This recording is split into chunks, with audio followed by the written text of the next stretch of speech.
এই ভূত, এই প্রেতাত্মা হলো আওয়ামী প্রেতাত্মা।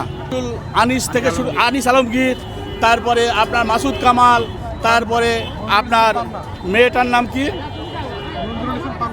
হ্যাঁ পান্না সহ আরেকটা মেয়ে যেটা শাহরিয়ার কবিরকে বলেছে যে শেখ মুজিবের কথা, নিকোল। এ ধরনের আওয়ামী দালালরা, আওয়ামী দালাল না, এরা সরাসরি এদেরকে নিয়ন্ত্রণ করে মিডিয়াতে। এরা হলো এজেন্ট এবং থেকে তারা টাকা পয়সা পায় পেড, এবং তারা এদেশে অস্থিতিশীল সৃষ্টি করতে চায়।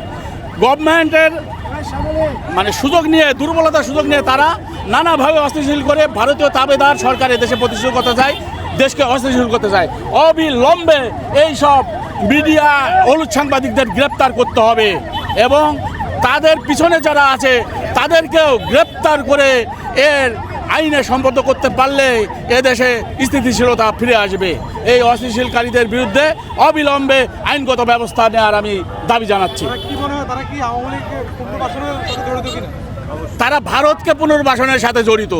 ভারত তারা এটাকে প্রদেশ বানিয়েছিল এবং যাদের শাসন করতে তাদেরকে কর্মচারী বানিয়েছিল। তাদের ভারতকে আবার সেই ফর্মে ফিরিয়ে আনার জন্য, ভারতীয় দালালদের সেই ফর্মে ফিরিয়ে এনে এদেশে ভারতের করদ রাজ্যে আবার পরিণত করার জন্য এই সব আপনার দালালরা, মিডিয়া দালাল থেকে শুরু করে প্রত্যেক জায়গায় দেখবেন দালালরা কিন্তু আপনার গতিশীল হচ্ছে। তারা বিভিন্নভাবে ভারতকে এবং আওয়ামী লীগকে আবার বলছে কি যে পরিষ্কার আওয়ামী লীগ, অমুক আওয়ামী লীগ, তমুক আওয়ামী লীগ বলে তারা এই ভারতীয় দালালদেরই তাদেরকে পুনর্বাসিত করতে যাচ্ছে। কিন্তু আমরা আর হতে দেব না। ওসমান হাদি যে গুলিবিদ্ধ করেছে তারা ভারতকে পুনর্বাসিত করার জন্য, আমরা এর বদলা নেব এবং ওসমান হাদি গুলিবিদ্ধ করার প্রতিশোধ হবে এই আওয়ামী দালাল এবং ভারতের বিরুদ্ধে আমরা চরম প্রতিশোধ নেব। এবং তারা ভারতীয় দালালদের যে মাথা ছিল খুনি শেখ হাসিনা, সে পালিয়েছে, প্রত্যেককে আমরা আইনের আওতায় এনে তাদের সমুচিত জবাব দেব ইনশাল্লাহ।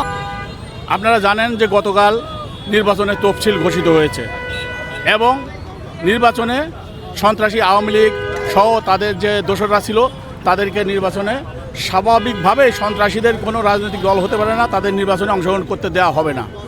তার পরিপ্রেক্ষিতে ভারতের সহায়তায় সন্ত্রাসী ভারত, আগ্রাসী ভারত, আধিপত্যবাদী ভারতের সহায়তায় পলাতক খুনি শেখ হাসিনা দিল্লির মাধ্যমে ওইখান থেকে সে বিভিন্ন উস্কানি দিয়ে নির্বাচনকে বানচাল করতে যাচ্ছে।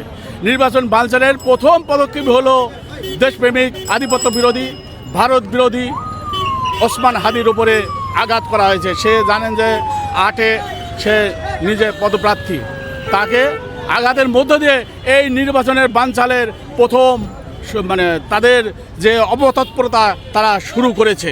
তাই আমরা দাবি করি যে 24 ঘন্টার মধ্যে, আগামী 24 ঘন্টার মধ্যে যারা এই গুলিবর্ষণ করেছে এই দুষ্কৃতীদের, সন্ত্রাসীদের অবিলম্বে গ্রেপ্তার করতে হবে এবং সমস্ত এই আওয়ামী দোসরদের গ্রেপ্তার করে তাদের আইনে সোপর্দ করতে হবে।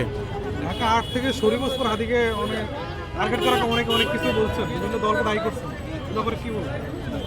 এখানে নানান জনের নানা মত পথ স্বাধীনতা আছে বলার, কিন্তু মূল কারণটা আপনারা বের করতে পারবেন যে নিজেকে প্রশ্ন করবেন যে এই আজকে তারা বলছে যে আমাদের ছাড়া নির্বাচন হতে দেব না। আওয়ামী লীগের দোসররা কিন্তু ঘোষণা দিয়েছে, হ্যাঁ আমরা এই নির্বাচন মানি না, এর মধ্যে ঘোষণা দিয়েছে। এখানে স্পষ্টভাবে প্রমাণিত হয় যে আগ্রাসী ভারত এবং পলাতক খুনি শেখ হাসিনা সহ তার এদেশীয় দালাল, আওয়ামী সন্ত্রাসী 14 দল, জাতীয় পার্টি এরা, এবং নতুন করে আপনারা জানেন যে ভারতের দালাল আনিসুল ইসলাম মাহমুদ এবং আনোয়ার হোসেন মঞ্জুর অধীনে 20 দলীয় জোট আত্মপ্রকাশ করেছে। এরা সবাই এই মানে হত্যা প্রচেষ্টার সাথে জড়িত এবং নির্বাচনকে বানচাল করার জন্য তারা জড়িত। তাই সেই প্রেক্ষিতে স্পষ্টই বলা যায় এরা দোষী, এরা দায়ী। এদেরকে গ্রেপ্তার করে জিজ্ঞাসাবাদ করলে সত্যি মানে প্রকাশ পাবে ইনশাল্লাহ।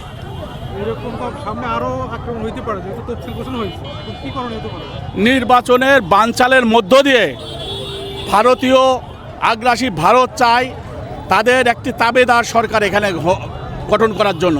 তারা বিশৃঙ্খলার মাধ্যমে নির্বাচনের পরিবেশকে অস্থিতিশীল করতে চায় এবং অস্থিতিশীলতার মধ্য দিয়ে তারা প্রফেসর ইউনূসকে সরিয়ে দিয়ে একটি তাবেদার সরকার, ভারতীয় তাবেদার সরকার প্রতিষ্ঠাতা করে তাদের স্বপ্নকে বাস্তবায়ন করতে চায়। এটাই তাদের মূল ষড়যন্ত্র, বড় ষড়যন্ত্র। এই জন্য যারা ফ্যাসিস্ট বিরোধী শক্তি আমরা ছিলাম, আমাদের ঐক্যবদ্ধ হতে হবে। আমরা যারা জুলাই যোদ্ধা ছিলাম ঐক্যবদ্ধ হতে হবে। তাদের স্বপ্নকে ভেঙে চুরমার করে দিতে হবে। তবেই এদেশে সত্যিকারভাবে নির্বাচন হবে এবং সত্যিকারভাবে এদেশের মানুষের শান্তি ফিরে আসবে।